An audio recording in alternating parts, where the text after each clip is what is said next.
నా పేరు Deepika TC sir. మా 16 ప్లేయర్స్ కూడా చాలా కష్టం నుంచి వచ్చారు సార్. వాళ్ళకైతే వాళ్ళ ఫ్యామిలీలో అయితే ఒక పూట తినడానికి దొరికేది కూడా అంత కష్టం సార్. మాకు చాలా ఇబ్బంది పడుతున్నా సార్.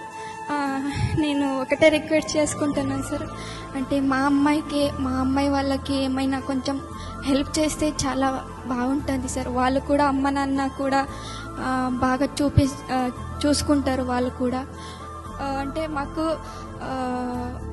మ్యాచ్ ఫీజు దొరుకుతాయి కదా, దానికి వస్తారు సార్ ఆడడానికి, క్రికెట్ ఆడడానికి. ఎన్నో మంది అమ్మాయిలు మాకు మ్యాచ్ ఫీజు దొరుకుతాయి కదా, కొంచెం అక్కడి నుంచి మ్యాచ్ ఫీజు వచ్చుంటే అక్కడ మా అమ్మ నాన్నకి ఇస్తే వాళ్ళకు బియ్యము వాళ్ళు తీసుకుంటారు కదా అని ఆలోచించి మా క్రికెట్ ఆడడానికి ఎంతో మంది వస్తున్నారు సార్.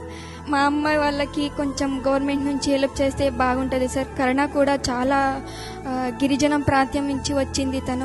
తనకి ఇల్లు కూడా లేదు సార్, అంత కష్టం తనకి. మళ్ళీ నార్మల్ క్రికెట్ వాళ్ళకి మంచి మంచి గ్రౌండ్ ఉంటాయి, మళ్ళీ న్యూట్రిషన్ ఫుడ్ ఉంటాయి, కానీ మాకు అలా ఉండదు సార్. ఖచ్చితంగా మీరు హెల్ప్ చేస్తారని నిజంగా నేను అనుకుంటున్నాను సార్. ఖచ్చితంగా చేస్తారు మీరు, నేను చూస్తుంటాను సార్. మీ సోషల్ మీడియా నేను ఎక్కువ ఫాలో అవుతుంటాను మీది.